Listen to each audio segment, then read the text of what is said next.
ये ब्राह्मणों के द्वारा लाया गया ये कॉन्सेप्ट है, ठीक है, इनके द्वारा कि ईश्वरीय देन है। ईश्वर थोड़ी ना फोन किए थे क्या, तुम उसको अछूत बना दो, फोन करके बोले थे कि अच्छा उससे मैला साफ करवाना, तुम पूजा पाठ करवाना, और उसको बोलना तुम युद्ध लड़ेगा, उसको बोलना वो पशुपालन करेगा, कृषि करेगा। फोन किए थे भगवान, हमारे कान के जन्म कान लाल कर देंगे क्या। आप देखिए आपकी किताबों में, आपके एनसीईआरटी में लिखे हुए बोलते हुए जीव कांपता है कि किसी को नीच कैसे बोल सकते हैं, किसी के छोटे जाति कैसे बोल सकते हैं। भगवान ने नहीं बनाया है आपको, इस प्रकृति ने बनाया है, इस नेचर ने बनाया है, आपके मम्मी पापा ने आपको बनाया है, उनके संस्कार आप में भरे हुए हैं, ठीक है। मैं आपको बता देता हूँ, जो बच्चे महाभारत बहुत देख लिए हैं तो उस बात को यहाँ घुसेरेंगे नहीं, ठीक है।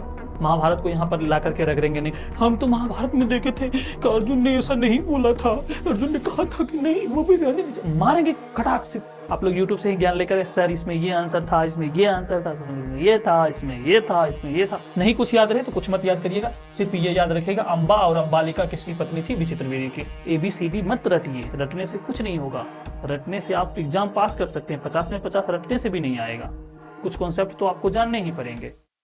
नमस्कार प्यारे बच्चों, कैसे हैं आप सब। जैसा कि आप जानते हैं मेरा नाम है राजू राज और आप सभी प्यारे बच्चों का आज की क्लास में बहुत बहुत बहुत स्वागत है। चैप्टर 3 को हम लोग कंप्लीट नहीं किए थे, तो पहले क्यों ना हम लोग चैप्टर 3 को कंप्लीट कर लें। बाकी चैप्टर नंबर 3 में हम थे, 15 चैप्टर कंप्लीट होने के बाद सेटअप एग्जाम भी आपको हलवा लगेगा, इस तरीके से हम करवा देंगे कि वो भी आपको हलवा लगेगा। अभी आपने हमसे चैप्टर 1 चैप्टर 2 पढ़ा है ना, देख लीजिए उसमें कहां से प्रश्न आते हैं, कैसे प्रश्न आते हैं, क्या हम उसकी चर्चा किए हैं या नहीं किए हैं। बंधुत्व, जाति तथा वर्ग, बंधुत्व जाति तथा वर्ग, यही ना आपका चैप्टर था, यही आपका चैप्टर था, बंधुत्व जाति तथा वर्ग। जाति को भी देख लिए थे, वर्ग को भी देख लिए थे, ठीक है। भाईचारा देख रहे थे, जिसमें से हम विवाह के प्रकार ये तमाम चीजें देख रहे थे। विवाह के प्रकार, अंतर्विवाह, वरीह विवाह। अंतर्विवाह वरीह विवाह तो आपको समझ में आ गया था ना, एक लव मैरिज का कॉन्सेप्ट था, एक अरेंज मैरिज का कॉन्सेप्ट था, ठीक है। अपने ही जात के अंदर जो विवाह होती है अंतर्विवाह। बहिर्विवाह क्या होती है, जो जात से बाहर विवाह होती है उसे बहिर्विवाह। बस इस कॉन्सेप्ट को इतना ही समझना है और शानदार तरीके से आपको समझ में आएगा। हाँ, 8 प्रकार वाला देख लिया था। 8 प्रकार में 4 प्रकार बहुत ज्यादा प्रचलित था, 4 प्रकार कम प्रचलित था, और एक टर्म में ये भी विवाह के प्रकार आते थे कि एक अंतर्विवाह होता था, एक वरीह विवाह होता। उसी 8 प्रकार में किस तरह के विवाह होते, एक में होता था अंतर्विवाह, एक होता था वरीह विवाह। अंतर्विवाह क्या होता था, अंतर्विवाह कहने का क्या मतलब, अरेंज मैरिज, मम्मी पापा देखेंगे अपने ही जात के लोगों से विवाह करना है। वरीह विवाह क्या होता था, लव मैरिज, ठीक है। घर वाले नहीं देखेंगे, बाहर वाले, हम खुद देखेंगे कि बाहर वाला कैसा है, हम उसी से शादी करेंगे, वो वरीह विवाह हो गया, जिसको आजकल की भाषा में लव मैरिज कहा जाता है, जिसको आजकल की भाषा में अरेंज मैरिज कहा जाता है, वो अंतर्विवाह। अंतर मतलब अंदर, अंदर मतलब किसके अंदर, अपने ही जात के अंदर। वरीह मतलब क्या, बाहर, ठीक है।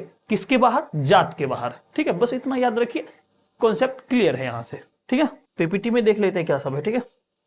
यहां हम क्या क्या बता दिए हैं वो समझ में आपको आएगा, ठीक है। ये बता दिए थे सुथांकर साहब ने महाभारत का क्या किया था, इनके नेतृत्व में इसका संस्करण बनाया गया था। किसका संस्करण, महाभारत का, महाभारत का, ठीक है। इसका संस्करण किसके नेतृत्व में, VS सुथांकर। ये चीजें हम लोग चर्चा कर चुके हैं, VS सुथांकर साहब, ठीक है। कब, 1919 नहीं, ठीक है। इसमें हमें कुछ डाउट लग रहा है, 1919 नहीं था, ठीक है, ये कुछ और था। इनने मिलकर महाभारत का समालोचनात्मक संस्करण तैयार की जिम्मेदारी उठाई और देश में अलग अलग भागों में लिखे महाभारत की पांडुलिपियों को इकट्ठा कर दिया, ठीक है। इकट्ठा करके और महाभारत का समालोचनात्मक संस्करण बनाए, ठीक है। इसमें हाँ ये याद रखिएगा कि इसमें 47 साल लगे, ठीक है, और 13,000 पेजों में फैले कई ग्रंथ और खंडों में प्रकाशित हुआ, ठीक है। ये पेज वैसे पेज वेज पूछेगा नहीं, ठीक है, ज्यादा उम्मीद मत रखिए कि ये पेज वेज पूछेगा, लेकिन अगर पूछे तो आप याद रखिएगा, ठीक है। अब आगे देखिए, परिवार, ठीक है। बात है परिवार की, एक ही परिवार के लोग भोजन और दूसरे संसाधनों आपस में बांटकर प्रयोग करते थे और साथ में अनुष्ठान करते थे, पारिवारिक रक्त संबंध माने जाते थे। ये चीजें हम आपको बता चुके हैं, चचेरा भाई बहन, ठीक है। संपत्ति पे जो अधिकार होता था वो महिलाओं का नहीं होता था, अगर आपके भाई नहीं है तो चचेरे भाई का हो जाएगा। उसके बाद ये इसकी चर्चा किए हम, पितृसत्तात्मक समाज की चर्चा किए थे। हाँ, पिता की संपत्ति के लिए आप देखिए कुरु वंश के 2 पांडव और कौरवों के बीच क्या हुआ था, युद्ध हुआ था, और इस युद्ध में कौन जीते थे, पांडव जीता था, ठीक है। ये किसकी लड़ाई थी, संपत्ति की लड़ाई थी, संपत्ति के लिए। इसी में कई सारी सीमाओं को लांघा गया था, इसी कौरव और पांडवों के युद्ध में कई सारी सीमाओं को लांघा गया था, जिसमें से एक सीमा क्या था, एक सीमा था कि द्रौपदी का चीरहरण तक हुआ था। ठीक है, इसमें महिलाओं का अपमान भी हुआ था इसी कौरव और पांडवों के युद्ध में। ठीक है, एक देखिए जो भी चीज इस चैप्टर में हम समझेंगे, जाति व्यवस्था को समझेंगे, पितृसत्तात्मक समाज को समझेंगे, सब में हम किसका लेंगे, सब में हम सोर्स हमारा क्या होगा, तो सोर्स हमारा क्या होगा, महाभारत होगा। ठीक है, महाभारत से ही हम सोर्स लेकर के इस चीज को समझेंगे। तो संपत्ति के लिए लड़ाई होता था, किसके संपत्ति के लिए, पिता के संपत्ति के लिए। तो ये समाज कैसा था, पितृसत्तात्मक। देखिए यहाँ पे कोई भाई बहन लड़ रहा है, नहीं लड़ रहा है, कौन लड़ रहा है, भाई में भाई लड़ रहा है, कौन लड़ रहा है, भाई में भाई लड़ रहा है। तो यानी कि पितृसत्तात्मक समाज था। कोई बहन लड़ रही है क्या, नहीं लड़ रही है सर, तो इसका मतलब क्या है, बहन नहीं लड़ रही है, भाई लड़ रहा है, यानी कि पिता के संपत्ति पे पुत्रों का अधिकार था, इसीलिए पितृसत्तात्मक समाज था, यानी कि पुरुष प्रधान समाज था। ठीक है, भूमि पर, सत्ता पर अक्सर लड़ाई होती थी। ये तमाम चीजें हम चर्चा कर चुके हैं। ठीक है, जहां चर्चा नहीं किए होंगे वहां पे हम जाकर के रुकेंगे। पितृसत्तात्मक विवाह, पुत्र पर उसकी संपत्ति का अधिकार हो जाता था, और पुत्र ना हो संबंधी का उत्तराधिकार हो जाता था। ये भी बता, अंतर विवाह, देखिए वही विवाह यहाँ पे लिखा हुआ। ठीक है, अंतर विवाह इसको क्या बोलते हैं, अरेंज मैरिज,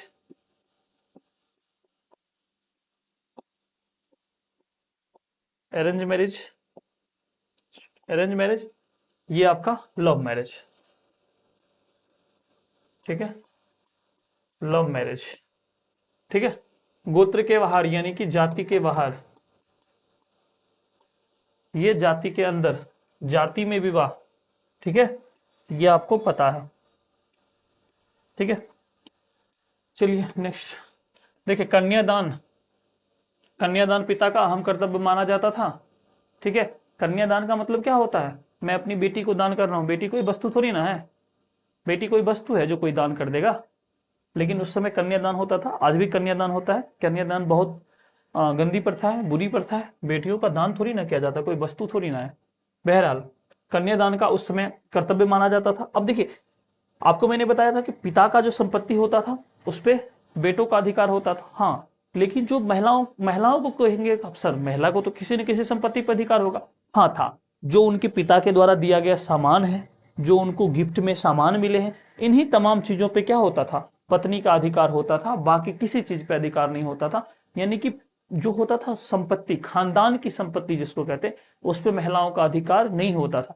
आज भी देखिए ना, आज भी सब भाई लेते हैं संपत्ति, बहन को कोई थोड़ी ना देते हैं। आप लोग दीजिएगा बहन को भी। ठीक है, पितृसत्तात्मक समाज को बढ़ावा मत दीजिए। उसके बाद देखिए, धर्मशास्त्र में 8 प्रकार के विवाह बताए गए। मैंने आपको बताया 4 प्रकार उत्तम थे, 4 प्रकार निंदनीय थे।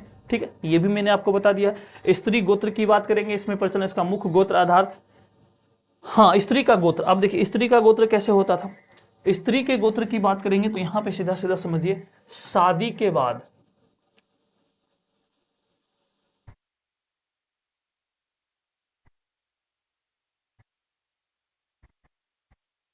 स्त्री का गोत्र बदल जाता था।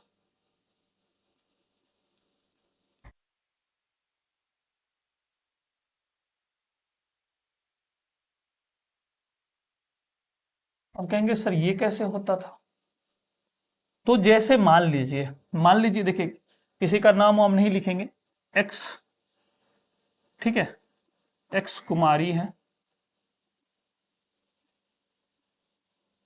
ठीक है, ये एक्स कुमारी के, ठीक है, एक्स कुमारी है, ये अपने पिता की टाइटल लगाती हैं। ठीक है, एक्स कुमारी क्या लिखती हैं, एक्स रॉय लिखती है, मान लीजिए एक्स राय लिखती है, ये अपना नाम, ये लड़की है एक्स कुमारी, ये जो टाइटल है ये अपने पिता की टाइटल लगाती है। अब इसका शादी क्या हुआ है, वाई प्रकाश से हो गया, मान लीजिए वाई प्रकाश लड़का का नाम है। तो जैसे ही इस लड़की की शादी वाई प्रकाश से होगा, तो इस लड़की के नाम में क्या हो जाएगा, एक्स प्रकाश। एक्स प्रकाश ये लड़की लिखने लगेगी, यानी कि ये पिता का टाइटल यहीं पे समाप्त। ठीक है, यानी कि पिता का टाइटल यहीं पे समाप्त। अगर कोई सोनी राय किसी प्रीत महतो से शादी करती है तो राय हट करके वो सोनी महतो हो जाएंगी। इस तरह का था, यानी कि जो पिता का जो होता था, पिता का जो गोत्र होता था वो शादी तक ही होता था, शादी के बाद क्या होता था, वो अपने पति के नाम से जानी जाती थी, वो अपने पति के गोत्र से जानी जाती थी। अब जो इन दोनों से बच्चे होंगे वो इन्हीं के गोत्र का होगा, इन्हीं के कास्ट का होगा। इतनी बातें तो आजकल आप जानते ही हैं, ठीक है। इतनी बातें समझाने में किसी तरह की कोई दिक्कत हमें ना होनी चाहिए, ना आपको समझने में दिक्कत होनी चाहिए कि इन्हीं के नाम लिखने की कोई बात ही नहीं है, ठीक है। शादी के बाद स्त्री का गोत्र बदल जाता था और पिता की जगह पति का, पिता की जगह पिता की जगह पति का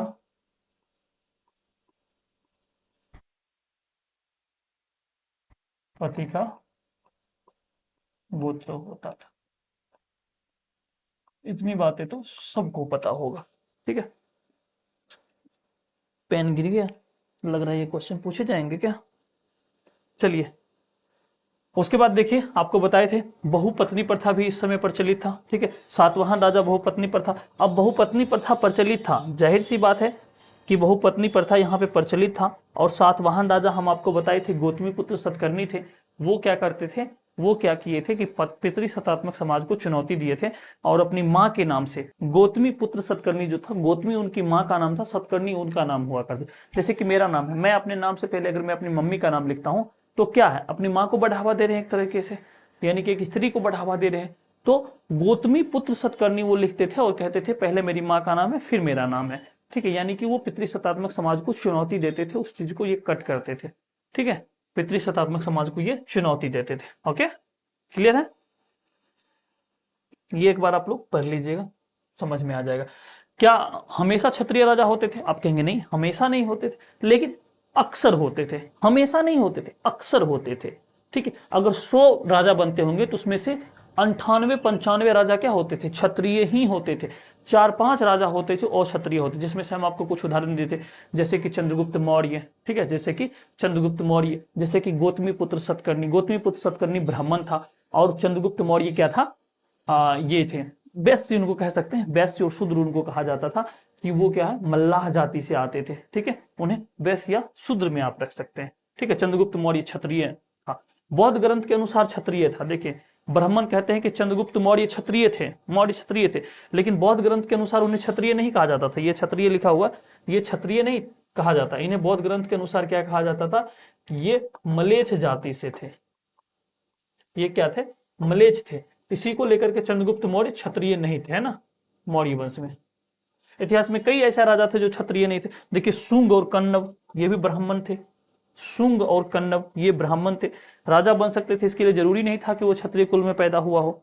ताकत और समर्थन ज्यादा महत्वपूर्ण होता था, जिसके पास अधिक ताकत होगा, जिसके पास अधिक समर्थन होगा, अधिक लोगों का समर्थन उनको जिनको प्राप्त होगा, वही राजा हो सकता है। अभी देखिए ना, अभी गांव का मुखिया कौन बनता है, जिसको सबसे अधिक लोग वोट करते हैं वही मुखिया बनता है ना, ठीक है। लेकिन उस समय ऐसा नहीं था, जिसके पास अधिक संपत्ति थी, अधिक ताकत था, वो बन जाता था। हाँ, लेकिन जब ये व्यवस्था चली रहती वैदिक सभ्यता से लेकर के उत्तर वैदिक सभ्यता तक आप जाएंगे तो वहां देखेंगे कि नहीं, ऐसा बिल्कुल नहीं होता था। जो क्षत्रिय होते थे वही राजा बनते थे, ठीक है, एक दो को छोड़ दे तो ये सब चीजें ध्यान में रखिएगा, ठीक है। ऑब्जेक्टिव लिखने में आपको 4 वर्ण व्यवस्था आपको बहुत शानदार तरीके से समझा दिए। अगर वहां समझ गए तो यहाँ कुछ देखने की जरूरत ही नहीं है। नियमों का पालन कर ब्राह्मण को 2-3 नीतियां अपनाई गई थी। वर्ण व्यवस्था ईश्वर की देन है। देखिए, ये सिर्फ इसीलिए बोले थे ताकि लोग इसको माने, बोले ईश्वर की देन थे। शासकों को प्रेरित करना, वर्ण व्यवस्था लागू कराने के लिए जितने शासक होते थे, जनता को यकीन दिलाना कि उनकी प्रतिष्ठा जन्म पर आधारित है, ठीक है। ये सब यकीन दिलाते थे कौन, ब्राह्मण।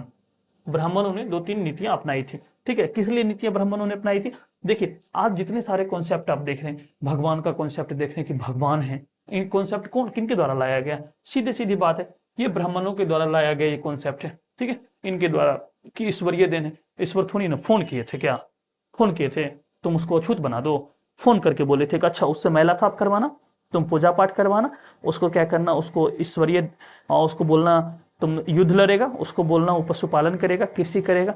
फोन किए थे भगवान, हमारे कान के जन्म कान लाल कर देंगे, ठीक है। हाँ, उस समय लोग पढ़े लिखे नहीं थे, स्कूल से नहीं हुआ करते थे, कुछ इस तरीके ये नहीं थे जो अब मान लीजिए 10 परिवार हैं, 10 परिवार मेरे पापा पढ़े लिखे, मान लीजिए एक एग्जाम्पल के तौर पे 10 ही परिवार हैं, 10 में एक मेरे पापा पढ़े लिखे हैं, कुछ कुछ ज्ञान है उनको, वो अपने बच्चों को भी ज्ञान देंगे, तो इन्हीं का परिवार फलता फूलता जाएगा। अब बगल वाले बच्चा कोई पढ़ने आ जाए, थप्पड़ मार के भगा दे रहे हैं, तो यानी कि हम जो कहेंगे वही सब कुछ मानेगा। आप अपने गांव में जाइए, आप अपने समाज में, आप अपने घर में, अगर आप सबसे अधिक पढ़े लिखे हैं तो आप जो कहिएगा आपकी बातों को सब क्या करेगा, सर आंखों पे रखेगा, बच्चा पढ़ा लिखा है, सही ही बोल रहा होगा। ठीक है, उस शुरुआती दौर में जब वैदिक सभ्यता चल रहा था, उस समय ब्राह्मणों का वर्चस्व था, और इन्हीं के लोग, इन्हीं के कास्ट के लोग, ठीक है, इन्हीं जाति के लोग जो कहते थे, वर्ण व्यवस्था इनके द्वारा बनाया हुआ, अपने मन से बना दिए कि ब्राह्मण होगा सबसे ऊपर, अपने आप को फिर क्षत्रिय होगा, फिर वैश्य होगा, फिर शूद्र होगा। इसी तरीके से वो जाति बनाना शुरू कर दी कि जो काम के आधार पर जाति कर दिए कि तुम लकड़ी का काटोगे तो बढ़ई होगे, तुम लोहा सामान बनाओगे तो लोहार होगे, तुम आभूषण बनाओगे तो तुम सोनार होगे, और तुम ये मिट्टी का बर्तन बनाओगे तो तुम कुम्हार होगे। इस तरीके से जाति में लोगों को बांटना शुरू कर दिया, सिर्फ इसीलिए कि हम सर्वोच्च हैं। जातियों में आज भी देखेंगे ना, ब्राह्मणों को सर्वोच्चता कहा जाता है, लेकिन नहीं, वो उनके खुद के द्वारा बनाई गई सर्वोच्चता है, ना कि वो सर्वोच्च हैं। ठीक है, आप देखिए भारत के संविधान में सब बराबर हैं, समता का अधिकार है हमें। ठीक है, आर्टिकल 14, ठीक है, हमें समता का अधिकार देता है, हम लोग सब बराबर हैं।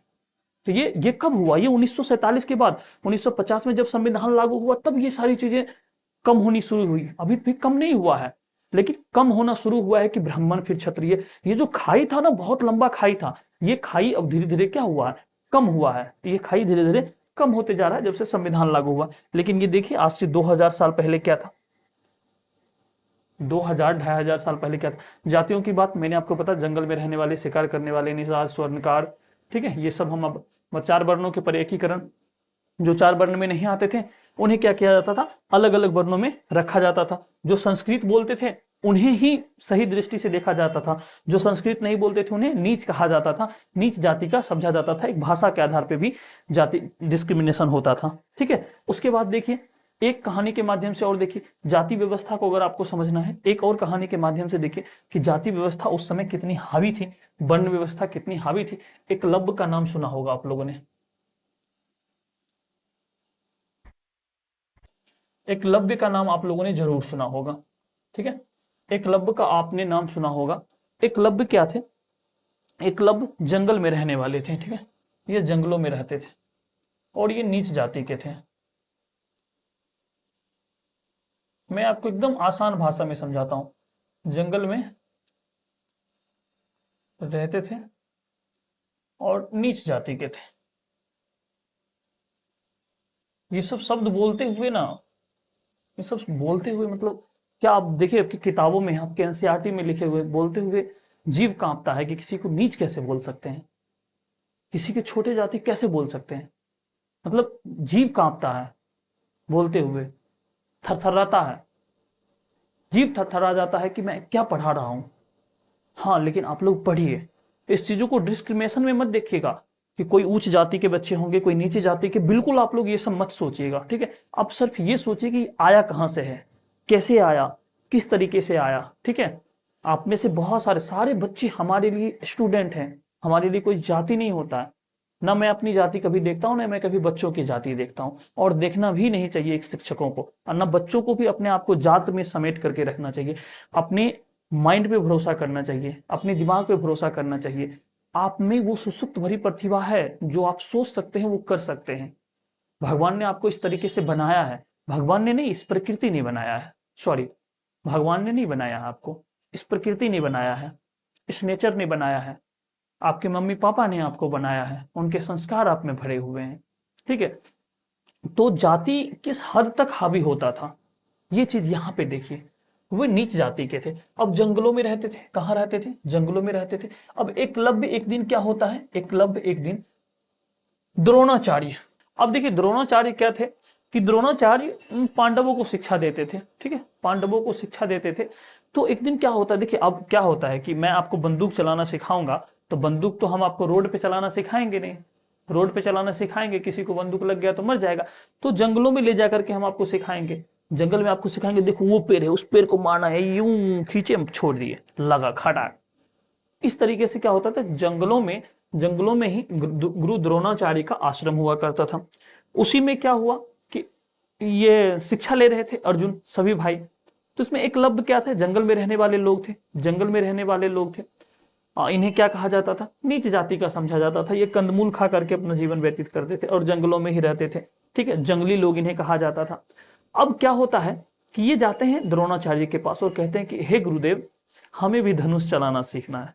कहते कहाँ, क्या नाम है तुम्हारा, किस वंश के हो? क्योंकि उस समय पढ़ाई का मतलब होता था, शिक्षा का मतलब होता है कि आपका वंश क्या है, आप किस वर्ण व्यवस्था से हैं। अगर आप क्षत्रिय हैं, ब्राह्मण हैं, तो आपको पढ़ाया जाएगा, अन्यथा आपको पढ़ने का कोई अधिकार नहीं है, आपको उस चीज से वंचित रखा जाएगा। तो कहा गुरुदेव मैं जंगलों में रहता हूं। कहता नीच हो तुम धनुष विद्या सीखोगे?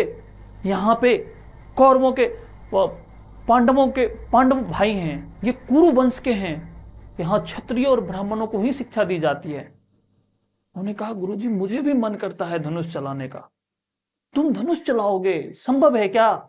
चलो निकलो यहां से। वो वहां से निकल जाते हैं। अब वो क्या करते हैं, डेली हर दिन क्या करते हैं, जो वो धनुष विद्या सिखा रहे होते हैं अर्जुन को, वो हर दिन क्या करते हैं, छुप छुप करके उसको देखते हैं। थोड़े दिनों तक देखते हैं, उसके बाद वो जंगलों में क्या करते हैं, बार बार आना जाना उसे ठीक नहीं लगता है, जंगलों में चले जाते हैं। जंगलों में जाकर के वो क्या करते हैं, गुरु द्रोणाचार्य की मूर्ति बनाते हैं अपने हाथों से। मूर्ति बना करके उन्हें गुरु मान करके धनुष चलाने की, तीर धनुष चलाने की प्रैक्टिस करते हैं, बार बार प्रैक्टिस करते हैं, बार बार प्रैक्टिस करते हैं। कहते हैं करत करत अभ्यास के जरमत होत सुजान, रस्सी के आवत जावत से सिल पर परत निशान। अगर एक रस्सी जो होता है वो अगर पत्थर को घिस सकता है, तो इंसान प्रैक्टिस के माध्यम से बहुत कुछ कर सकता है। अब द्रोणाचार्य, ये एकलव्य की कहानी हम आपको क्यों बता रहे हैं, कि वो बार बार प्रैक्टिस करते करते इतना बड़ा धनुषधर बन गया कि अर्जुन भी उनके सामने बौने साबित हो गए। एक दिन क्या होता है, पांचों भाई पांडव अपने कुत्ते के साथ जंगलों में टहल रहे थे। तभी उनका कुत्ता एकलव्य को देख करके भौंकने लगता है। बार बार भौंकने पर वो एकलव्य क्या करते हैं, अपने कमान से तीर निकालते हैं और 5 तीर एक साथ खींच करके मारते हैं। कुत्ते के सीधे होंठ पे ये पांचों के पांचों तीर लगते हैं। ये देख करके चौंक जाता है, पांचों भाई पांडव चौंक जाते हैं। अर्जुन तो खास करके चौंकते हैं कि ये क्या। गुरु द्रोणाचार्य ने कहा था कि इस ब्रह्मांड में अर्जुन जैसा धनुषधर कोई होगा नहीं। ये कौन है, ये तो अर्जुन कभी नहीं कर सकता है कि एक साथ 5 तीर किसी चलते हुए कुत्ते के माउथ पे मार देना, मुंह पे मार देना, और वो पांचों के पांचों तीर सीधे सही निशाने पे लगे। ये कैसे हो सकता है कोई मुझसे भी बड़ा धनुषधर? इसकी चर्चा वो करते हैं द्रोणाचार्य के सामने। जाते कहते हे द्रोणाचार्य, आपने तो कहा था अर्जुन तुमसे बड़ा धनुषधर इस ब्रह्मांड में कोई नहीं होगा, और मैं तो कल ही जंगल गया था, जंगल में कोई ऐसा धनुषधर है जिन्होंने एक साथ 5 तीर मेरे कुत्ते के मुंह में मार दिया, और ये मैं नहीं कर सकता हूं। कहा कौन है ये, कहां है वो, चलो मिलाओ मुझसे। वो जंगल में जाते हैं, एकलव्य से मिलते हैं और एकलव्य से कहते हैं कि तुमने ऐसी विद्या कहां से ली। वो उनके चरणों में गिर जाते हैं, लेट करके चरणों में नतमस्तक हो जाते हैं और कहते हैं हे गुरुदेव, आप ही हमारे गुरु हैं। मैंने आपकी प्रतिमा को सामने रख करके मैंने ये धनुष विद्या ली है, और मैं अपना गुरु आपको मानता हूं, मैंने आपसे ही ये पूरी की पूरी शिक्षा ली है। ये सुनकर के चौंक जाते हैं गुरु द्रोणाचार्य।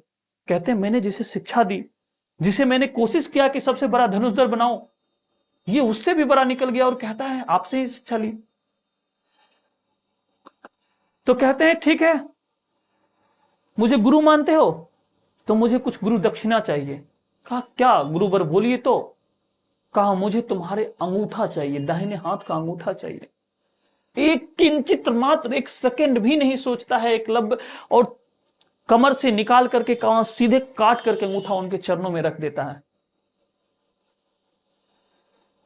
अब वो धनुष उस तरीके से नहीं चला सकता है जैसे अर्जुन, क्योंकि देखिए ये ऐसे पकड़ा जाता है, ये कट चुका है, ऐसे पकड़ करके कोई सही निशाना लगा नहीं सकता। और सबसे बड़ा धनुषधर कौन बन गया? अर्जुन। क्यों इनका अंगूठा ले गया? सिर्फ इसीलिए, इस कहानी के माध्यम सिर्फ इसीलिए क्योंकि ये नीच जाति के थे। ये कोई क्षत्रिय होते तो इनसे अंगूठा नहीं लिया जाता। बस इस कहानी के माध्यम से हमें यह पता चलता है उस समय अगर कोई जो वैश्य शूद्र व्यक्ति था, अगर कोई गलती से पढ़ लिया तो उसकी पढ़ाई को छीन लिया जाता था, ठीक है, उनके तकनीक को छीन लिया जाता था और उन पे जुल्म ढाए जाते थे, जैसे ये एकलव्य के साथ हुआ। गुरु दक्षिणा के नाम पे इनकी धनुष विद्या को छीन लिया गया और अर्जुन को सबसे बड़ा धनुषधर बना दिया गया। और एक एक एक तो आपके किताब के ये माध्यम, ये तो आपको पता चला जो आपको पढ़ना है जाति व्यवस्था के बारे में। दूसरी बात है यहां से आप विद्यार्थियों के लिए क्या सीखें, आप छात्र छात्राओं के लिए क्या सीखें, आप लोगों के लिए ये सीखें, मैं बार बार बोलता हूं इन बातों को, कि प्रैक्टिस प्रैक्टिस प्रैक्टिस। आप जितना अभ्यास करेंगे, आप जितना अभ्यास करेंगे, अभ्यास का मतलब ये नहीं होता है कि आप मार्केट से कुछ निकाल करके कोई से कोई क्वेश्चन बना रहे हैं, वो आपका अभ्यास है, बिल्कुल भी नहीं। आप अपने चैप्टर्स को जितना बार पढ़ते हैं, जितने बार उसके क्वेश्चंस को, लिमिटेड क्वेश्चंस को करते हैं, जो आपके सिलेबस में उसी चीज को जितना बार आप पढ़ते हैं, आपके टॉपर बनने की संभावना उतनी ही बढ़ती जाती है। जैसे एकलव्य ने बार बार धनुष चला करके अर्जुन से भी बड़ा धनुषधर बन गया। अर्जुन को लगता रहा कि हमसे बड़ा धनुषधर इस ब्रह्मांड में कोई नहीं है, वो घमंड पाले बैठा, इधर एकलव्य आगे निकल गया बिना किसी गुरु के। तो ठीक उसी तरीके से आप लोग अगर चाहें, ठीक है, तो बेहतर तरीके से अभ्यास करें, बेहतर तरीके से पढ़े। 10 चीज को एक एक बार पढ़ने से बेहतर है कि एक चीज को 10 बार पढ़ें।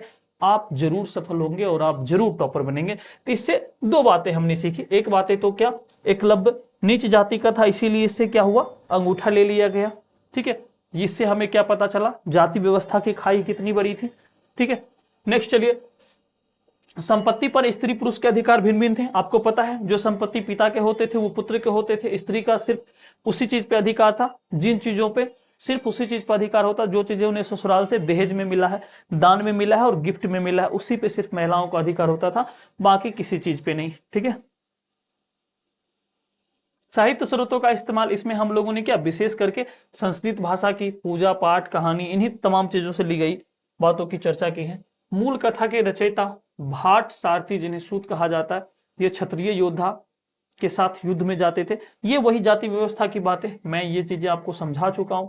महाकाव्य में श्री कृष्ण विष्णु का अवतार माना गया है, ठीक है, विष्णु के अवतार माने गए हैं, ये आपको पता ही होगा, इतने तो आप समझदार हैं ही, ठीक है। मध्य विष्णु देवता की आराधना की जाती थी। अब देखिए यहीं पे आपको हमने बताया था कि आपसे कभी पूछे कि ब्रह्मा विष्णु महेश,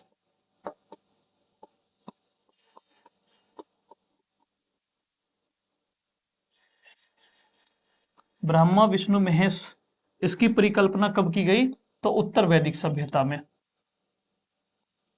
उत्तर वैदिक सभ्यता में, ठीक है। देखिए ये लोग धीरे धीरे भगवान को बढ़ाते गए, ठीक है, धीरे धीरे क्या किया, भगवान को क्या, ब्रह्मा, पहले क्या कहते थे, हम ब्रह्मा के मुख से लिए हैं, ये वैदिक सभ्यता की बात। फिर यहाँ पे क्या हुआ, उत्तर वैदिक सभ्यता में विष्णु आ गया, फिर इसमें एक और जुड़ गए महेश, इस तरीके से देवता बढ़ते गए, ठीक है।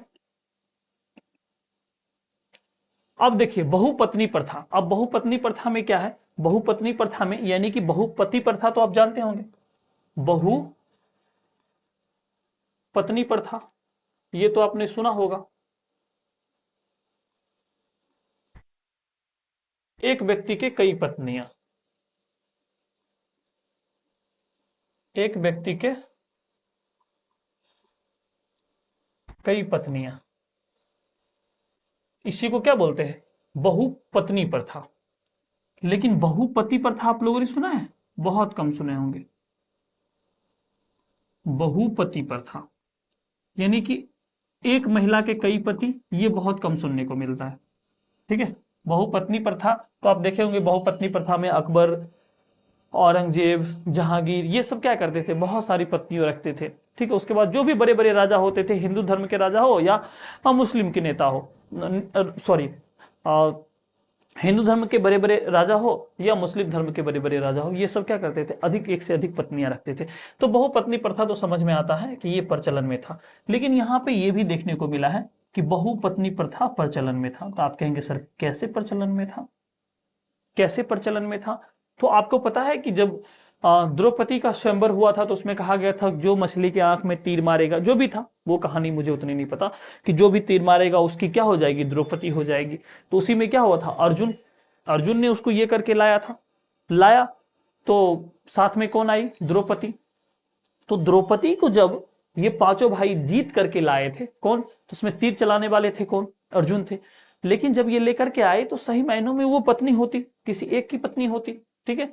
अब क्या होता है कि जब वो उनको साथ लेकर के आए, द्रौपदी को साथ लेकर के अपने घर आए, और उनकी जो माता थी, उनकी माता क्या करती, आंखों पे पट्टी बांधी रहती थी, वो आपको पता ही होगा, आपने महाभारत जरूर देखा होगा, हमने तो नहीं देखा है, आपने जरूर देखा होगा, मुझे इतना यकीन है, भरोसा भी है।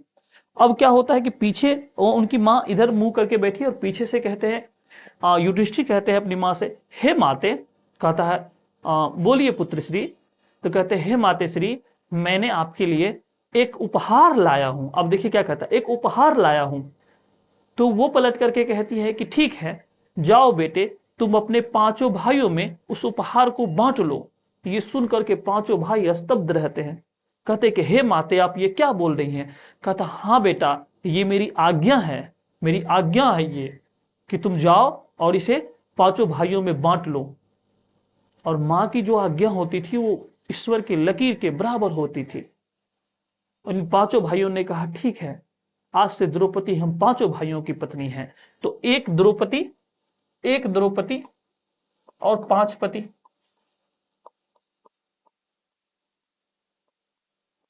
और इनके 5 पति।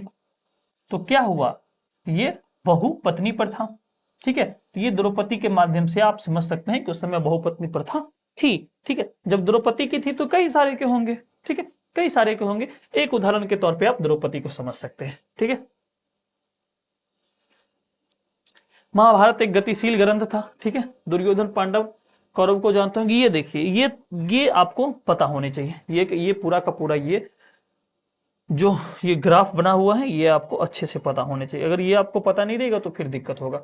देखिए ये क्या है, ये कुरु वंश है, और कुरु वंश के ये सारे खानदान है, संतान है, ठीक है। अब देखिए ये कुरु वंश है, ठीक है। ये शांतनु की ये देखिए डॉट डॉट लाइन होगा ना, वो पत्नी होगी। शांतनु की 2 पत्नी, एक गंगा, एक दूसरा सत्यवती, ठीक है। शांतनु जो थे, इनकी 2 पत्नियां, एक गंगा एक सत्यवती। अब शांतनु और गंगा से जो पुत्र पैदा लेंगे वो होंगे भीष्म, ठीक है। देखिए जो आपको, देखिए सबसे पहले एक बात देख लीजिए, जो ब्लू कलर है ये पुरुष है, पहली बात ये क्लियर कर लीजिए। जो रेड कलर है ये स्त्री है, पहले ये क्लियर रहना चाहिए। ये जितना रेड में है ये सब क्या है, स्त्री है, रेड, ये रेड कलर में जो घेरा हुआ है वो स्त्री है, और जो आपका ब्लू कलर में घेरा हुआ है, ब्लू कलर में, वो क्या है, पुरुष है। ये बातें सबसे पहले क्लियर, ये बातें इस ग्राफ को समझने के लिए एक बात, 2 बातें क्लियर। पहली बात है कि जो ब्लू कलर में है वो पुरुष है, जो रेड कलर में वो स्त्री है। यानी देखिए ब्लू कलर में ये है, ये सब पुरुष होंगे, ये ब्लू कलर, ये ब्लू कलर, ये ब्लू, ये ब्लू, ये ब्लू, ये ब्लू, ये ब्लू, ये ब्लू, ठीक है। ये देखिए रेड है। दूसरा ये क्या होगी, ये स्त्री होगी। उत्तरा देखिए ये स्त्री होगी, सुभद्रा देखिए स्त्री होगी, माद्री देखिए स्त्री होगी, अंबालिका देखिए स्त्री होगी, अंबिका देखिए स्त्री होगी, चित्रगंधा देखिए स्त्री होगी। लेकिन सत्यवती देखिए स्त्री, सॉरी चित्रगंधा पुरुष होंगे, सत्यवती स्त्री होगी, अंबिका स्त्री होगी, ठीक है। रेड वाला जो है वो स्त्री होंगे और ब्लू वाला जो है वो पुरुष होंगे। इतनी बातें क्लियर होनी चाहिए आपको। इतनी बातें समझ में आ रही है?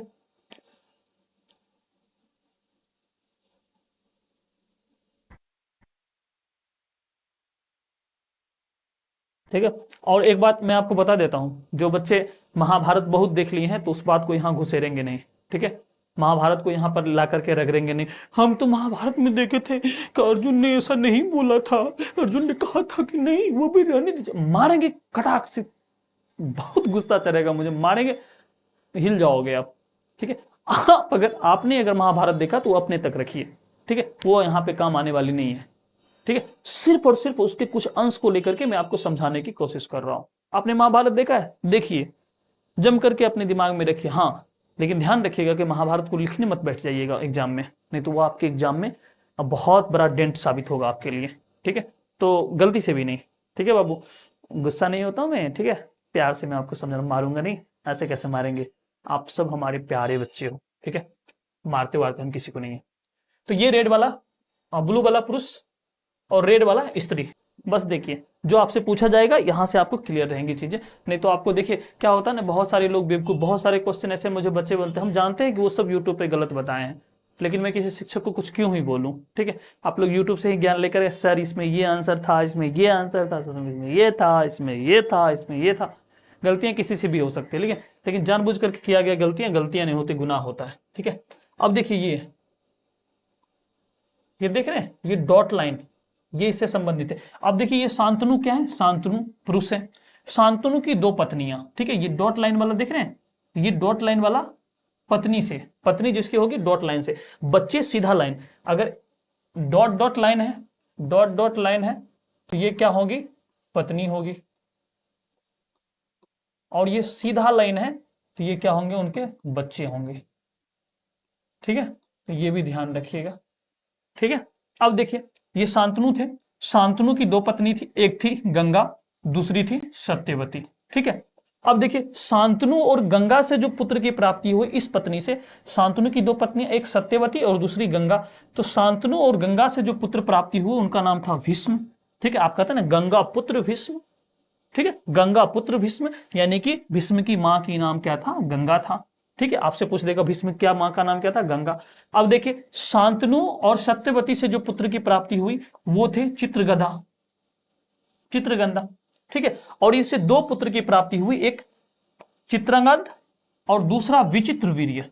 ठीक है, दूसरा पुत्र जो उनका था, किनका, शांतनु और सत्यवती का दूसरा पुत्र था विचित्र वीर्य। ठीक है, विचित्र वीर्य दूसरा पुत्र था किनका, शांतनु और सत्यवती का।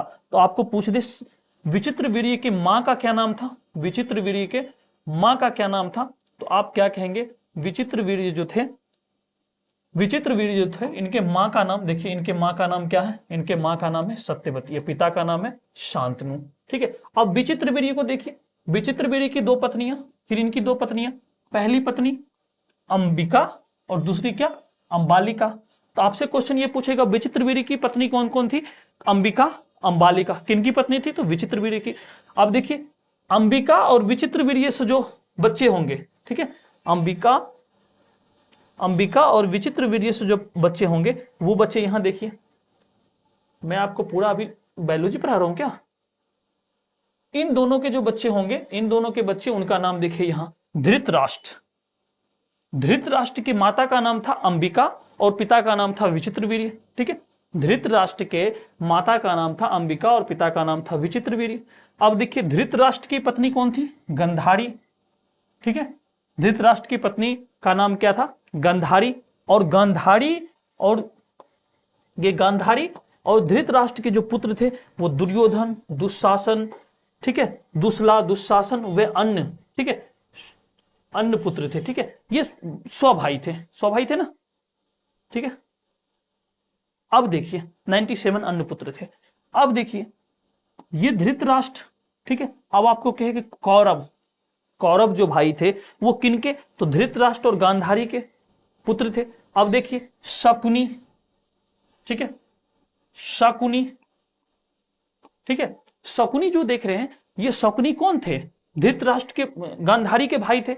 शकुनी मामा थे, किसके भाई, देखिए धृतराष्ट्र गांधारी के भाई थे, धृतराष्ट्र के साला हुए ना, गांधारी के भाई थे, तो इसीलिए यहां देखिए डॉट डॉट से इसको दिखाया गया, किससे इसका संबंध है। अब देखिए अंबिका और विचित्र वीर्य के तो आपने देख लिया। ठीक है, दुर्योधन, दुशासन कहां से थे, विचित्र वीर्य के ही। अब ये दूसरी बातें देखिए, अब इनकी पत्नी ये जो अंबालिका, इनसे जो पुत्र की प्राप्ति होती है वो होते हैं पांडु।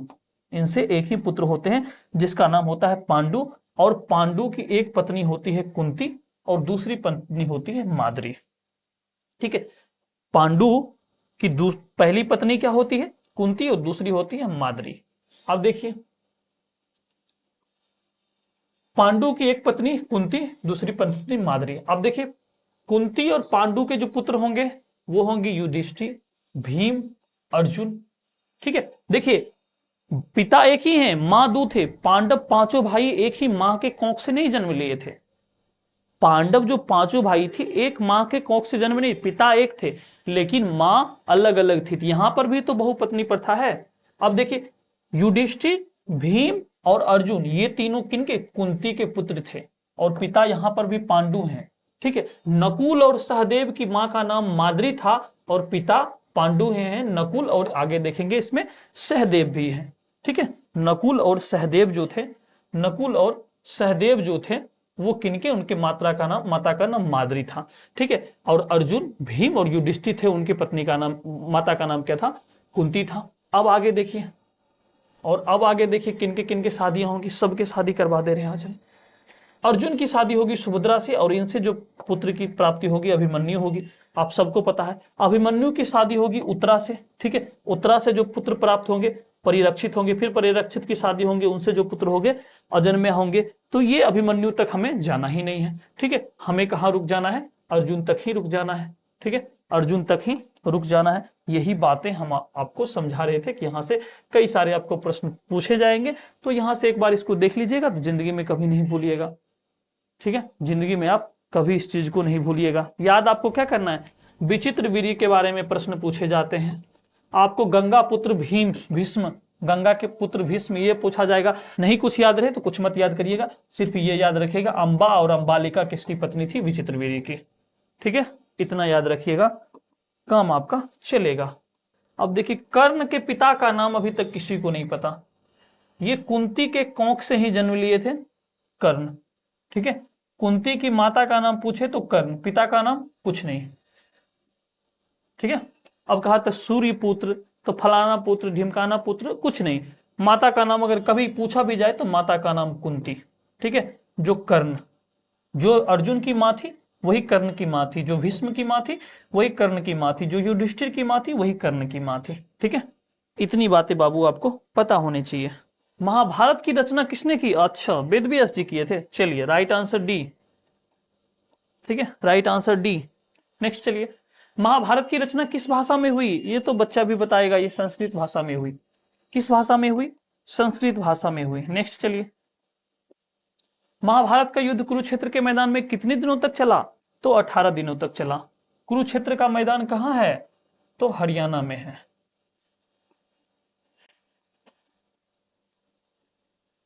ठीक है, कुरुक्षेत्र का मैदान कहां है, हरियाणा में। कितने दिनों तक युद्ध चला, 18 दिनों तक। किसके किसके बीच युद्ध हुआ था, तो कौरव और पांडवों के बीच। इसमें पांडवों की जीत होती है। चलिए नेक्स्ट, महाभारत में कुल श्लोकों की संख्या कितनी है, 1,10,000 के आसपास, इससे ज्यादा ही है, कम नहीं। ठीक है, 1,10,000। महाभारत के किस पर्व में वर्ण व्यवस्था का उल्लेख मिलता है, आदि पर्व, भीष्म पर्व, शांति पर्व, इनमें से कोई नहीं। शांति पर्व में। ऋग्वेद की रचना कब हुई, ऋग्वेद की रचना कब हुई, आपको पता है ना, ऋग्वेद हम बताए थे आपको, वैदिक सभ्यता, इसको ऋग्वेदिक सभ्यता भी बोला जाता है। 1000 से 500 कहीं पे दिख रहा है, 800 ईसा पूर्व से 600, ये तो कभी नहीं होगा। 600 से ये कभी नहीं होगा, 1000 से 800 ये कभी नहीं होगा। 1500 से 1000 ये आपको जाना पहचाना लग रहा है, ये आपको जाना पहचाना लग रहा है। Right answer D. ठीक है, right answer D. Bhagavad Gita का अंग्रेजी में अनुवाद किसने किया, ठीक है, अंग्रेजी में अनुवाद किसने किया, चार्ल्स विल्किंग, जस्टिन विलियम जोन्स या उपयुक्त सभी। ये चार्ल्स विल्किंस आपके सही जवाब दोगे। ठीक है, चार्ल्स विल्किंस। ठीक है, ये अपनी पत्नी के साथ, ठीक है, ये अपनी पत्नी के साथ मिलकर भी इसका ये किए थे। ठीक है, चार्ल्स विल्किंस। महाभारत रहेगा तो इसका आंसर अलग हो जाएगा, महाभारत की अंग्रेजी में अनुवाद, तो इसके आंसर अलग हो जाएंगे। ऋग्वेद के पुरुष सूक्त में सर्वप्रथम किस वर्ण का व्यवस्था, किस वर्ण का उल्लेख मिलता है, सर्वप्रथम। देखिए ऋग्वेद के पुरुष सूक्त में सर्वप्रथम हम क्या बताए थे, वर्ण व्यवस्था में सर्वप्रथम कौन सा होता है, वर्ण व्यवस्था में सबसे ऊपर कौन होगा, सर्वप्रथम किसकी बात किए थे, सर्वप्रथम हम बोले थे ब्राह्मण, फिर क्षत्रिय, ठीक है, फिर क्षत्रिय, फिर आपको क्या बोले थे, वैश्य, फिर आपको इसके बाद क्या बोले थे, ब्राह्मण, क्षत्रिय, वैश्य, उसके बाद शूद्र। तो सबसे ऊपर कौन सा? ब्राह्मण। तो लीजिए ना, कहाँ पे है ब्राह्मण? सबसे ऊपर ब्राह्मण, फिर आपके क्षत्रिय, फिर आपके वैश्य, फिर आपके शूद्र। यही कर्म था, यही कर्म था। इसी कर्म में इसको आपको ध्यान रखना है। सबसे ऊपर ब्राह्मण, फिर उसके बाद क्षत्रिय, फिर वैश्य, फिर शूद्र। इसके राइट आंसर क्या हो जाएंगे? ए होगा। ठीक है, राइट आंसर क्या होगा? ए होगा। एक बात के लिए निश्चिंत रहिए कि आपके 50 में 50 सही होंगे एमसीक्यू। ठीक है, 50 में 50 सही होंगे, सब्जेक्टिव भी लगभग सही होंगे। 2 नंबर वाले तो हम करा ही देंगे, 2 नंबर वाले तो हम इसी में चर्चा कर देते हैं, एमसीक्यू में ही। ठीक है, अब यहाँ पे उतना समय नहीं है बाबू कि हम बहुत डिटेल में जाएं। महाभारत के आदि पर्व के किस अध्याय में भीष्म द्वारा 8 प्रकार के विवाहों का वर्णन किया गया है? प्रथम में, 52वें में, 102वें में, या 100वें में? किस में किया गया है? ठीक है, 102वें में। कौरव एवं पांडवों दोनों किस वंश के थे? अभी जस्ट हमने बताया ना किस वंश के थे, कुरु वंश के थे। ठीक है, पूरा का पूरा ग्राफ मैंने आपको बता दिया कुरु वंश से कौन कहां से थे। ठीक है, किस वंश से थे? तो कुरु वंश से थे। पांडव और कौरव किस वंश से थे? कुरु वंश से थे। ठीक है, किस वंश से थे? तो ये कुरु वंश से थे। ठीक है, निम्न में से किस संत ने गीता की भक्ति टीका मराठी में लिखी? ठीक है, मराठी में, मानेश्वर नहीं, ज्ञानेश्वर। ठीक है, तुकाराम मराठी थे, तुकाराम मराठी में थे, लेकिन यहां पे कह रहे टीका मराठी में लिखे, गीता की टीका मराठी में लिखे, तो वो ज्ञानेश्वर लिखे थे। ठीक है, वो ज्ञानेश्वर लिखे थे। चलिए ठीक है। महर्षि व्यास द्वारा उत्पन्न संतान थे, महर्षि व्यास द्वारा उत्पन्न संतान को थे? पांडु, धृतराष्ट्र, विदुर, ये सभी। महर्षि व्यास द्वारा उत्पन्न संतान थे पांडु, धृतराष्ट्र, विदुर। अभी पांडु के पिता का नाम आपको बताए थे, किन्हीं को नहीं पता। धृतराष्ट्र के पिता का नाम तो हम आपको बताए थे। विदुर के पिता का नाम ये हम आपको बताए थे। अब देखिए, अब आप यहाँ पे कंफ्यूज होंगे। ठीक है, हाँ बिल्कुल सही है, ये तीनों अब ठीक है, ये तीनों आपने कह दिया, ये तीनों ठीक है। पांडु के पिता का नाम की कोई चर्चा नहीं है, ये सीधे कुरु वंश से। लेकिन ये धृतराष्ट्र के पिता की चर्चा है, धृतराष्ट्र पांडु के पुत्र थे। ठीक है, फिर विदुर किसके पुत्र थे? विदुर किसके पुत्र थे? तो चलिए ना, आपकी बातें यहाँ पे पांडु, धृतराष्ट्र और विदुर को लेकर के 12 नंबर क्वेश्चन था ना, पांडु, धृतराष्ट्र और विदुर को लेकर के ये क्वेश्चन था। पांडु, धृतराष्ट्र और विदुर। ठीक है, ये धृतराष्ट्र, देखिए तो धृतराष्ट्र किनके पुत्र हैं? विचित्रवीर्य के पुत्र हैं, इनके पापा का नाम पता चल गया। ठीक है, फिर पांडु की बात आई थी ना, पांडु, पांडु देखिए तो किन्हीं के पुत्र हैं? हाँ देखिए, पांडु भी किनके पुत्र हैं? विचित्रवीर्य के पुत्र हैं। अब बात धृतराष्ट्र और पांडु, तो बात एक और व्यक्ति की थी, कौन था? ठीक है, ये दो देखिए, धृतराष्ट्र और पांडु। पांडु विचित्रवीर्य के पुत्र हैं, ये बात आपको पता है। इनकी मां का नाम अंबालिका है। धृतराष्ट्र देखिए, धृतराष्ट्र किनके? विचित्रवीर्य के पुत्र हैं। ये दोनों पांडु और धृतराष्ट्र दोनों भाई थे। ठीक है, विचित्रवीर्य के। ठीक है,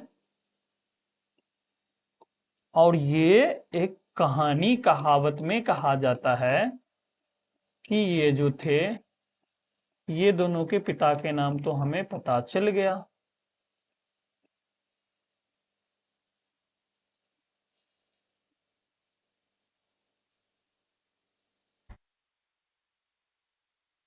ये इनके पिता का नाम तो पता चल गया।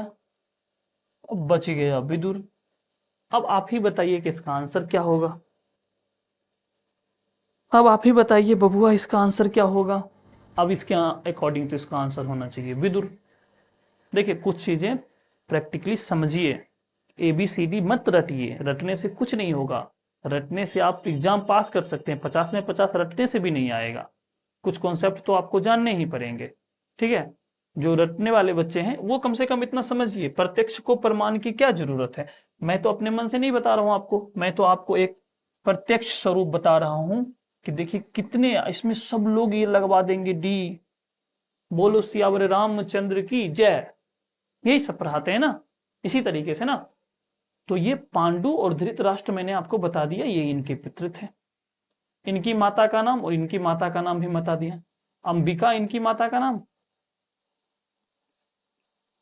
और इनकी माता का नाम अंबालिका। अब ये आप तय कर लेना, ये परीक्षा में तो नहीं पूछा जाएगा, एकदम गारंटी है कि परीक्षा में नहीं पूछा जाएगा। ठीक है, परीक्षा में ये ऐसे प्रश्न बिल्कुल नहीं पूछे जाएंगे। ये आप कहीं लिख करके रख लीजिएगा कि ये राजू सर बोले थे। अगर परीक्षा में इस तरह के प्रश्न आए तो आप उसको क्या करेंगे, छोड़ देंगे। अगर बनाने का मन होगा तो विदुर मारेंगे।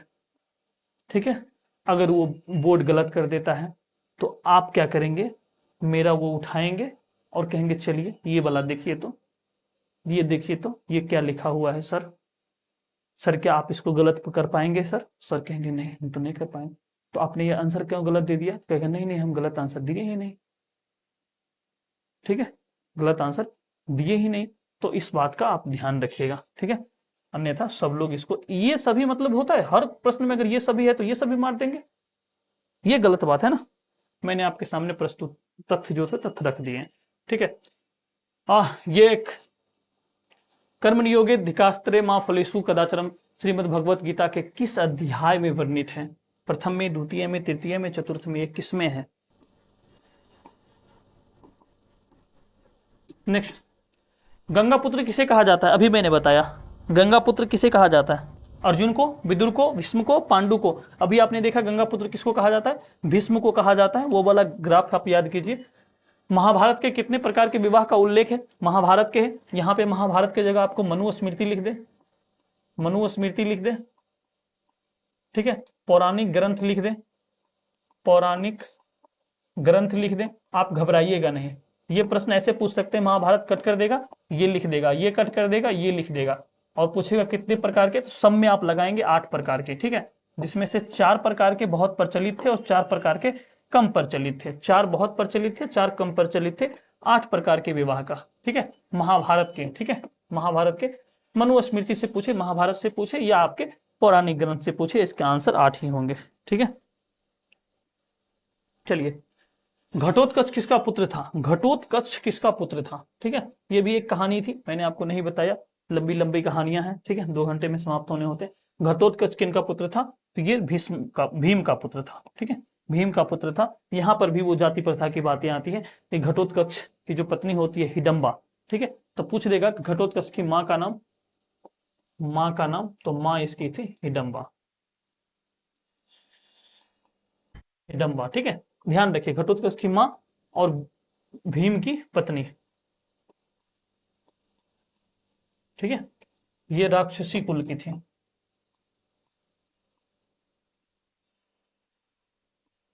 और ये दोनों का विवाह जो हुआ था, इसका भीम का और इसका, ये विवाह गांधर्व विवाह। विवाह के जो 8 प्रकार थे उसी में से एक प्रकार था गांधर्व विवाह।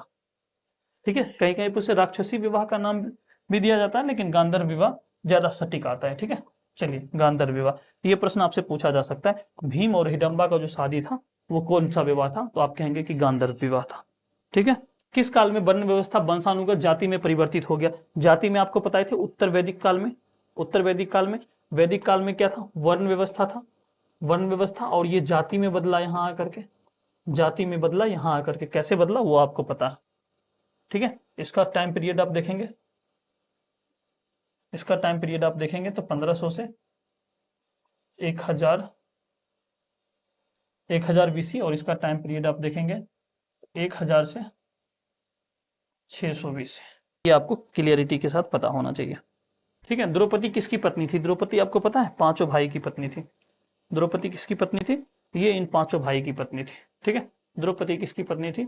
भीम की भी, युधिष्ठिर की भी और अर्जुन के भी। ठीक है, कैसे थी वो मैंने आपको अभी एक कहानी के माध्यम से बता दिया। बहुपत्नी प्रथा। अंबा अंबालिका किसकी पत्नी थी? अंबा और अंबालिका किसकी पत्नी थी? तो ये आपको पता है विचित्रवीर्य की पत्नी थी। ये अभी जस्ट मैंने इसकी चर्चा करके रखा है, विचित्रवीर्य की पत्नी थी। देखिए, इतने ही कॉन्सेप्ट से आपके सारे के सारे प्रश्न बन रहे हैं। दुर्योधन की माँ कौन थी? दुर्योधन की माँ कौन थी? कौन थी? कुंती थी, माद्री थी, सत्यवती थी, गांधारी थी। कौन थी? कुंती थी। दुर्योधन की, सॉरी, दुर्योधन की माँ गांधारी थी। ठीक है, दुर्योधन की माँ कौन सी थी? गांधारी थी। रिलेशन में कोई दिक्कत हो तो एक बार वो देख लिया कीजिए। द्रोणाचार्य को किस गुरु ने गुरु दक्षिणा में सहर्ष अपना अंगूठा काट कर दे दिया? ठीक है, द्रोणाचार्य को कौन दे दिया था? अर्जुन दे दिया था? ये कभी नहीं देगा भाई। कृपाचार्य ये भी कभी नहीं, हिरण्यवधु कभी नहीं, ये एकलव्य दे दिए थे। ठीक है, एकलव्य दे दिए थे, सहस अंगूठा काट करके कौन दे दिए थे? एकलव्य दे दिए थे। श्रीमद् भगवत गीता के महत्व पर किसने विचार व्यक्त किए हैं? महात्मा गांधी ने, विवेकानंद ने। ये अलग अलग जगह पे देखेंगे, ये तीनों व्यक्ति श्रीमद् भगवत गीता पे अपने अपने विचार व्यक्त किए हैं। ठीक है, श्रीमद् भगवत गीता से ये भी प्रभावित थे, ये भी प्रभावित थे, और बाल गंगाधर तिलक भी प्रभावित थे। ठीक है, श्रीमद् भगवत गीता पे इनकी तो एक किताब भी आई थी, इनकी तो एक किताब भी आई थी, लेकिन इसमें देखेंगे तो तीनों व्यक्ति कहीं ना कहीं इस पे अपने अपने विचार व्यक्त किए हैं श्रीमद् भगवत गीता पे। ठीक है, श्रीमद् भगवत गीता पे ये तीनों व्यक्ति ने कहीं ना कहीं अपने विचार व्यक्त किए हैं, तो राइट आंसर डी हो जाएगा। कर्ण की मां कौन थी? कर्ण की, देखिए कर्ण की मां तो आपको बता देंगे कि आप कुंती थी, लेकिन पिता पूछे तो पिता का कोई अता पता नहीं है, पिता का कोई अता पता नहीं है। कहा जाता है कि सूर्य पुत्र थे, सूर्य की रोशनी उनके कोख पे पड़ी और वो जन्म ले लिए, तो इस तरह की तमाम बातें थी। ठीक है, इस तरह की ये तमाम बातें की गई थी, लेकिन अब क्या था, असलियत क्या था, सच्चाई क्या था, ये किन्हीं को नहीं पता। ठीक है, भीम ने हिडंबा के साथ कौन सा विवाह किया था? अभी जस्ट गंधर्व विवाह। ठीक है, गंधर्व विवाह, अभी मैंने आपको वो कहानी थोड़ी सी बताई थी। ठीक है, एक छोटी सी थोड़ी सी कहानी सी बताई थी, गंधर्व विवाह। ठीक है, विवाह के आपको पता है ना 8 प्रकार, विवाह के 8 प्रकार, जिसमें से 4 प्रचलित, 4 कम प्रचलित, अंतर विवाह और बहिर्विवाह।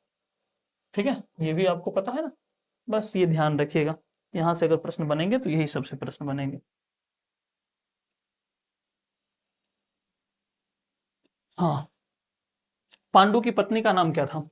पांडु की पत्नी का नाम क्या था? ठीक है, पांडु की पत्नी का नाम क्या था, ये बताइए। पांडु की पत्नी अंबालिका थी, नैतिगित। आप कहेंगे पांडु की पत्नी अंबालिका, नहीं सर, ये विचित्रवीर्य की पत्नी थी, सत्यवती। कहिएगा रुकिए रुकिए। कुंती, कहिएगा रुकिए रुकिए। अब सत्यवती किसकी पत्नी थी? आप कहेंगे अच्छा, सत्यवती पांडु की पत्नी थी या कुंती की पत्नी थी? बताइए तो किसकी थी? अब सत्यवती बताइए या कुंती बताइए। पांडु की पत्नी कौन थी?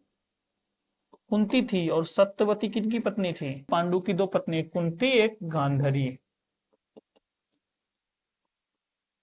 तो ऐसे ही याद रखना, ऐसे ही याद हो जाएगा। ठीक है, याद करने की जरूरत ही नहीं पड़ेगी। मनुस्मृति में कितने, देखिए आगे ना, मनुस्मृति में कितने प्रकार के विवाह का उल्लेख किया गया है? ये बोर्ड में पूछा हुआ प्रश्न है, 8 प्रकार के। अब वहां महाभारत था, यहाँ मनुस्मृति आ गया ना, ध्यान रखिएगा। ठीक है, वहां महाभारत था, यहाँ देखिए मनुस्मृति आ गया ना, मनुस्मृति आ गया ना। मुझे प्रश्न बनाने देना, बोर्ड वाले, बिहार बोर्ड वाले कभी मुझे बुला लेके आइए सर, आप हिस्ट्री के लिए थोड़ा सा प्रश्न बना दीजिए। सब जो रट रट करके जो 30-35 नंबर भी ले आता ना, हम उसको भी पटक देंगे, आएगा ही नहीं।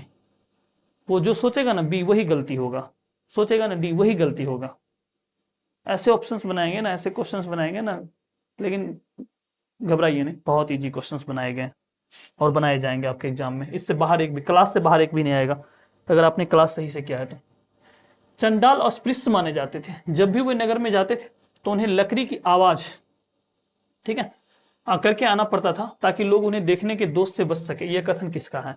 एक चीनी यात्री आए थे भारत में। ठीक है, एक चीनी यात्री आए थे और वही बताए थे कि जो अछूत लोग होते थे, वो अछूत लोग सबसे पहले क्या होते थे, गांव के बाहर रहते थे। अगर मान लीजिए ये गांव है, एक छोटी सी बातें समझिए, मान लीजिए ये गांव है, ठीक है, एक गांव है, गांव है ये, तो गांव में ये सड़कें हैं, दोनों तरफ घर बना हुआ है। ये अगर गांव है तो गांव में जो है ना, अस्पृश्य लोग जो नीच जाति के होते तो गांव में नहीं रहते थे, गांव से दूर रहते थे, गांव से दूर। और यहाँ पे एक छोटा सा झोपड़ी बना करके कौन रहता था? छोटी जाति के। ये व्यक्ति अगर कभी गांव में आता ना, तो ये दरवाजे बंद हो जाते थे, ये खिड़कियां बंद हो जाती थी, और ये आवाज करते हुए हाथ में 2 मोटे ये करताल बांध लेते थे, ऐसे ऐसे बजाते चलते थे। लोगों को लग जाता था अछूत लोग गांव में प्रवेश कर रहा है, सभी अपने आंखें बंद कर लो, सभी अपने दरवाजे बंद कर लो, क्योंकि उन्हें देखना भी अपवित्र समझा जाता था। इस तरह का जाति व्यवस्था कुंठित तौर पे बसा हुआ था हमारे समाज में। ठीक है, तो इसी बात की चर्चा, चीनी यात्री आए थे भारत, चीनी यात्री, चीनी यात्री फाहियान, यही ये इन बातों की चर्चा किए हैं। ठीक है, एनसीईआरटी में देखेंगे एक कहानी के माध्यम से भी इसको बताया गया। तो फाहियान, ठीक है, फाहियान, ठीक है, 27 का ये फाहियान, ठीक है। हैंसोंग भी चीनी यात्री था, ये भी चीनी यात्री था। ये हर्षवर्धन के समय आया था। हर्षवर्धन के समय कौन आया था? हैंसोंग। और फाहियान के समय कौन आया था? फाहियान ये विक्रमादित्य, विक्रमादित्य या चंद्रगुप्त द्वितीय, चंद्रगुप्त द्वितीय के समय ये आया था, ठीक है। चलिए, राइट आंसर इसका ए हो जाएगा। महाभारत की रचना में कितने वर्ष लगे? 1 वर्ष, 3 वर्ष, 4 वर्ष, 5 वर्ष? 3 वर्ष लगे थे। अलग अलग देखिएगा तो अलग अलग कोई फालतू फालतू चीजें भी आएगी। किस नदी का वर्णन महाभारत में कई बार हुआ है? महाभारत में किस नदी का? सरस्वती नदी का, यमुना नदी का, गंगा नदी का, गोदावरी नदी का? बताइए किस नदी का चर्चा सर्वाधिक बार हुआ है? देखिए, गंगा से भी पहले था ना एक नदी थी। देखिए ऋग्वेद में जिसकी, ऋग्वेद की बात करेगा तो ऋग्वेद की सबसे पवित्र नदी कौन सी थी? सरस्वती थी। इसकी ही चर्चा अधिक होती थी। तो जाहिर सी बात है कि इसी के समकालीन किसको? महाभारत को माना जाता है। इसी के समकालीन अगर महाभारत को माना जाता है तो महाभारत में भी आप देखेंगे कि जो पवित्र नदी थी सरस्वती ही थी, और सरस्वती की चर्चा ही बहुत बार की गई है, ठीक है। गंगा तो आधुनिक में है, ठीक है। प्राचीन भारत के महाकाव्य का नाम क्या है? प्राचीन भारत के महाकाव्य कौन से होंगे? महाभारत। महाकाव्य मतलब क्या? एक लंबा सा सार लिखा हुआ, एक लंबा सा, ठीक है, एक लंबा सा मोटी सी किताब, 1 लाख प्लस श्लोक, ठीक है, 1,10,000 प्लस श्लोक कहाँ है? महाभारत में। किसकी बात कर रहे हैं? महाकाव्य। मनुस्मृति में नियम है, नियम कानून, किस तरीके से ये धर्म चलेगा, इसके नियम कानून मनुस्मृति में लिखे गए हैं, ठीक है।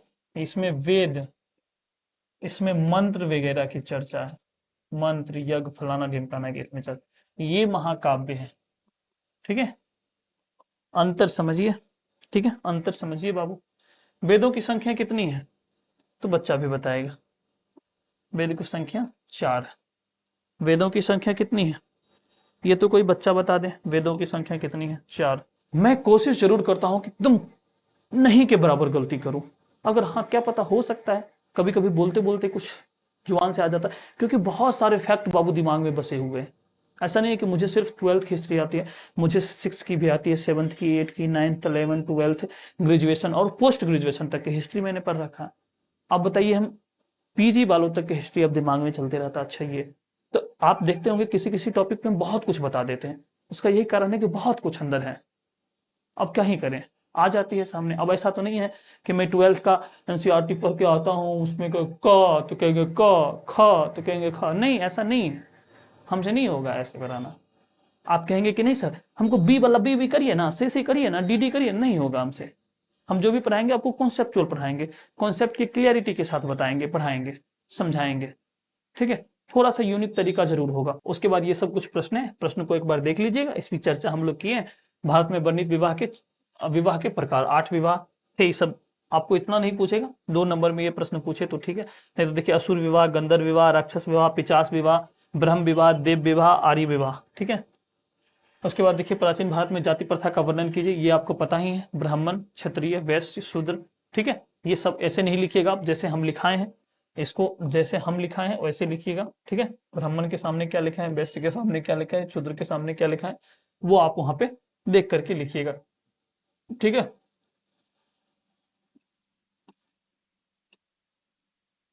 ये सब कोशिश मत कीजिएगा करने की।